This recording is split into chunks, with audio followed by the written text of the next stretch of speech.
Hey everyone, it's Paul from Alexander Knife Sharpening and Laser Engraving. So the podcast I was ready to get working on, I wasn't able to start over the weekend because the Guild video with Cliff Curry didn't come out until Saturday night. So I'm still going through that and putting that together for what I wanted to do with that. But no big deal.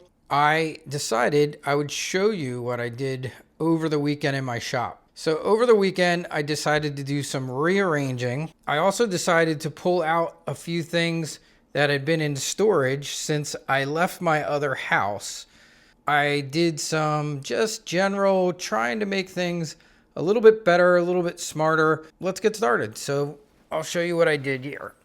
So the first big change was with the Tormek machines. I had these toolboxes that they're on, and they were kind of facing the other direction, and the machines were turned in the other direction, and they weren't really in an order that made sense. I had the 80 grit with the 1000 grit on one toolbox, and the other problem is where I worked on them. Since I was working on the ends, these have little handles on here, and usually that's where I put all my cleaning bottles and different things. I was constantly knocking those off, and it was really annoying. And then I said, there's got to be a smarter way to do this. And I said, you know what? Why not just turn them all the other direction and do one line? And today was the first day of working this way, and it was great. So I have my 80 grit, my 600 grit, my 1000 grit, and I went boom, boom, boom, right down the line. It worked great. I moved my round leather hone and my serration wheel over to this end, and everything worked really well. In fact, I just did this a little while ago. Look at this beautiful Japanese knife that came in. It was all covered with rust because the person did not know how to take care of it. And so I spent about 10 or 15 minutes talking to them, explaining to them how to maintain a Japanese high carbon knife, and that if you have one, if you cut something acidic with it, you have to wipe it off. But I think they're going to be thrilled when they come back in and see that. I should have took a before picture. Unfortunately, I didn't. But it's a beautiful knife, crazy sharp. So that was the first change, was just these right here. Now, the next thing, I got rid of a table that was here, but I'll show you that in a minute when we talk about the lasers, because that's stuff I did with the laser. And you'll see, yes, there is something new here, and I will talk about that in a minute. The polishing table, still pretty much the same, except I moved it a little bit away from the garage door, made a little more extra room in here, which also helped me get to these hooks over here where I have some belts. Could never reach them. Just by sliding that over a little bit, gave me a little bit more room. I moved my microscope over to this table. It used to be back here, but no big deal. I just decided I wanted to try it over here, and that's been working out well. At first I was going to try my CBN grinding wheels here on the end, but I didn't like it, and I wanted a leather strap still over here with all the belts. The leather strap is still here on the end. I had moved it, but I moved it back after about an hour of working today. And then this setup, all the same as you guys have seen before. I don't know if I showed you this recently, but let me show you guys this. I got these little hooks, and they're just regular garage hooks, but I put them on magnets. So I got the rare earth magnets on there, and it gave me a great place to hang the belts off of where I'm working, and I don't have to go far. I can just grab them, and the current belts that I'm using, I just keep right under the belt station. So that's been pretty cool, and I've been really happy with that. Now, here's the new piece of equipment.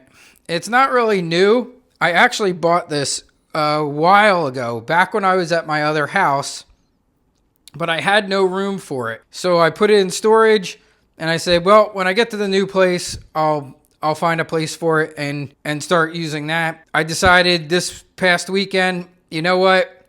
I got this beautiful jet buffer. I might as well pull it out and start using it. So here's the jet buffer. It is on a pedestal. I might swap this pedestal out for a better one. I used to have my CBN wheels on here. It's okay. I have it on casters, which is nice, but they do actually make really nice cast iron ones for this jet buffer. which would not move much, which would be really nice because you really do want these stable. But I used it all day today, and it was really good. I'm going to do a separate video on this later about it, so we'll just, kind of keep moving on. Now, this was a table that was in my shed out in my yard, and it was the person that built the shed at the new house. I don't know why they did it, but the doors open in, and it's terrible. I can't ever get anything in or out of the shed. One of the ways to alleviate it was to get this table that was in there out. And I said, you know what? I can make way better use of this table in my garage in the shop. And it's actually a really nice table. It's a powder coated metal table base with a nice heavy wood top. So I was like, you know what? The 1x30 or the 2x42 is going on there. And that's where I'm also going to put the CBN wheels. So the CBN jet low speed grinder is now here. Had some room for some more storage underneath and a couple cabinets. So that was great. Which helped me clean up my area where I put the jobs that are on their way out the door over here. That was good. Now this area I'm still working on and kind of straightening up a bit. It's not quite where I want it yet, but it's getting close. So this is all kinds of parts and nuts and bolts and things that I keep around. But I also have all my cleaning gear here. So my sonic cleaners are over here. My vacuum chambers are here for when I do wood handles and treat them. And then this is a special oil absorbent floor mat that's rubber on the bottom. So anything messy I got to do that I don't getting on the floor, I do it over here for the time being. This table is still a disaster, so don't look at that. This is still a disaster, so don't look at that. There's the shop dog. He's snoozing. The TS Prof area where I usually do my TS Prof stuff, I decided I'm going to move that. Now that I have the room, I'm going to use that over here. And the reason for that is when I use the KO3, which is pretty big, it will literally sometimes want to hit this cabinet. Now, it's another thing I haven't ever gotten around to, but I thought about just moving that cabinet all the way up to the very top. There's still about 4 or 5 inches up there where I could make it go higher. But rather than go through bothering moving the cabinet, I just said, you know what? If I clean this table up and straighten this woodworking table out a little bit more, I'll have plenty of room to be able to use the TS Prof over here when I want to. And the small TS Profs, which I have 2 of them, have plenty of room for over here. So they will never hit that top. It's only the KO3 because it's such a big unit. And then over here is all the laser engraving stuff and some knife stuff, some knife sleeves and things, cutting boards for the laser. As I've mentioned before, I do carry a small amount of product, not a ton. I am more of a what they call customer centric, which is where people bring me things to laser engrave. I'm not a product centric business, which is where you're selling things on Etsy and places like that. I don't do any of that. I don't even want to be bothered. It's so competitive. But what I have found occasionally when my people come in, they might be looking for a quick gift for somebody, a personalized gift. So you can see I keep a few Yeti tumblers on hand. I have a nice supply of cutting boards that I can customize. And then I have a lot of the other normal stuff that people laser engrave. I have wood coasters. I have all kinds of different plywoods for cutting and doing projects. I actually showed one just the other day of a Lego man that someone asked me to cut out for them. And then over here, this is all slate. So I have lots of slate and things in there. And that's pretty much it, except for, let's talk about the lasers real quick, and I'll show you what I did over here. So this is the table that the 2x42 used to be on. I still like this little table. It's kind of unique. It's really old. I got it at a thrift store, but it's got a cool little step. You step on it and the wheels, and it kind of goes wherever you need it. But then when you don't want it to move around, you kick that thing up and it drops down and just stays right in place. So what I'm going to do is I'm going to attach this butcher block to the top, and I got to get some bolts and screws and find a way to attach this permanently. This is just kind of sitting on there. I had it clamped down there, but I do like this table, so I am going to keep it around. And it might be going in over there as the base for that. I haven't decided yet, but we'll talk about that in a second. Then over here, same setup as before, is the 2 Galvo lasers for doing metal engraving. Then here's the one change that I made. So here is my X-Tool S1. I have 2 of them. So this is the 40 watt, and down there is the 20 watt. I use the 20 watt mostly for tumblers, and I use the 40 watt for cutting. But I decided they used to be side by side, taking up 2 tables, and it just wasn't necessary. And I said, you know what? I bet you I can get them both on one platform.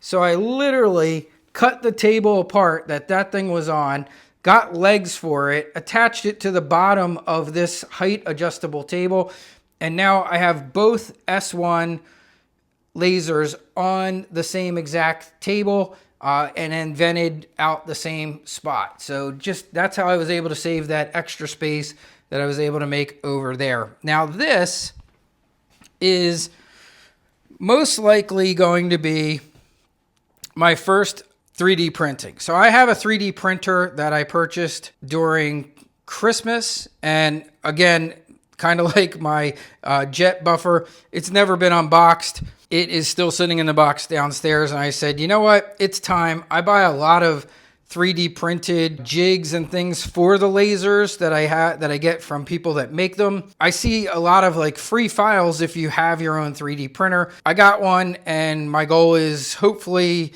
if I can be any decent at it, to be able to make my own jigs when I need a jig. But we'll see how that goes. And if it doesn't work out, or if I hate the 3D printing, I can easily find another item to go here, which could easily be another laser at some point. And that's the update for today. I had a pretty busy Monday. Did a lot of sharpening, and that's it. So yeah, I didn't get anything done over the weekend because I literally had this place kind of tore apart, and it's still not entirely where I need it to be. I really need to work on that area and this area back here. But once I get that stuff squared away, then the shop, I think, will be really in quite good shape. And that's what went on here today. So I will catch you all later. Oh, one other quick thing that I wanted to share. A while back, I posted about this Fantic electric screwdriver, which I really do like quite a bit. And somebody else wrote me and said, oh, Paul, you got to get the Dremel screwdriver. It's the very best automatic screwdriver out there. I like the Fantic quite a bit, but I got to tell you, man, they were right. I decided to pick it up.